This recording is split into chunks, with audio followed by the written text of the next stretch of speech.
কেটে নেওয়া দেখতে থাকো। ভাত, লেবু আর হচ্ছে চিচিঙ্গা তরকারি, একটা সবজি আর ইঁচড়, মাছের ঝোল।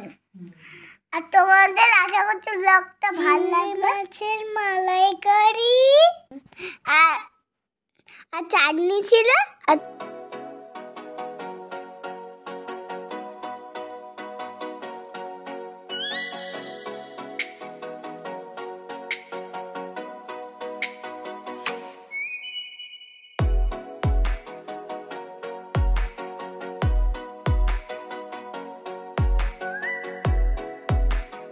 একটু খাওয়ার পরে একটু ঘুমিয়েছিলাম, তো ঘুমিয়ে একটু ঘোরাঘোরা করছিলাম ছাদে।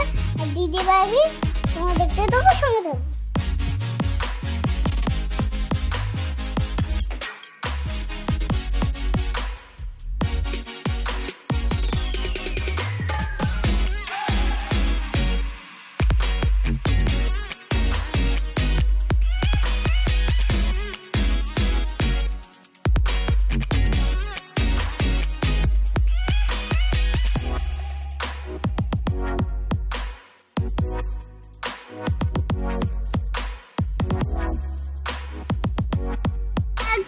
মা একটু সন্ধ্যাবেলা পিৎজা বানিয়ে দিয়েছিল, আমরা পিৎজা খেয়েছিলাম মজা করে।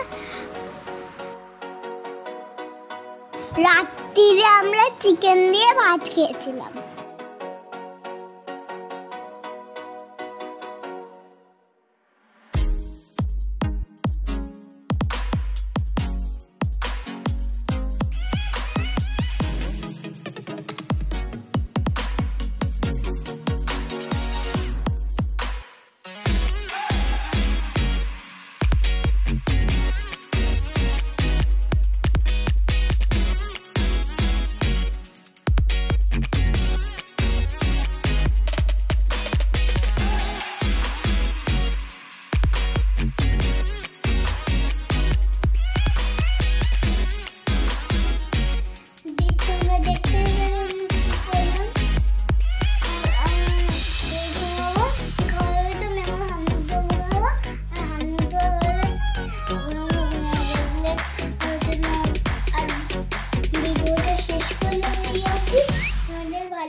তোমাদের জন্য আর তোমরা ভালো থেকো আর সুস্থ থেকো, আর পাশে